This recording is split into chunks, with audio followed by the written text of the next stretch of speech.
The basic idea is this, that rather than treat different subjects or fields as these silos that need to be figured out independently, how can you develop just a broad framework that you can apply to any subject matter?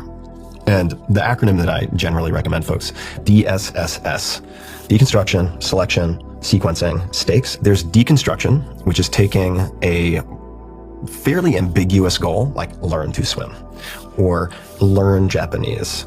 None of those are actually very descriptive, right? So deconstructing any one of those is taking, let's just use learn to swim as an example, and breaking it down into constituent parts, right? And you can do that very effectively with the help of an expert. You can try to do it yourself, but for instance, I mean, if you want to find a silver medalist from the Olympics 2 Olympics ago, you can probably get on a Zoom call with them for $100 an hour, maybe $50 an hour. Like, you do have access to world-class talent.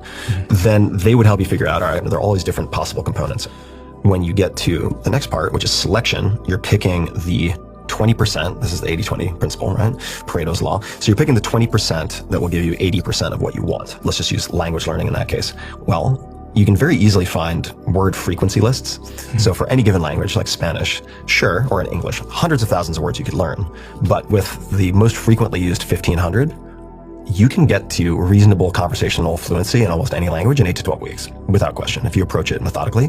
But you need the right material first. And then the next S is sequencing, putting it in the right order. And I feel like this is the magic sauce that gets lost a lot, which is, what is a logical sequence for learning any given skill?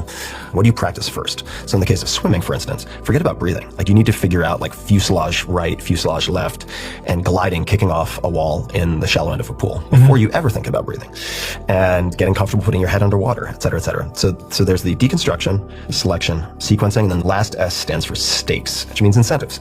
So how do you ensure that you will do actually what it is you say you're committing to doing? If more information were the answer, we'd all be billionaires with six-pack abs. So information is clearly not sufficient. It's necessary, but not sufficient. Incentives drive behavior change. So you need good intentions are not enough. Even a system is not enough. You need strong incentives. So, right, you could give $500 to a friend, or $100, whatever. The amount doesn't really matter. And if you don't do what you say you're going to do, they donate it to like your most hated political candidate in your name, right? That's another one that I've seen work really well,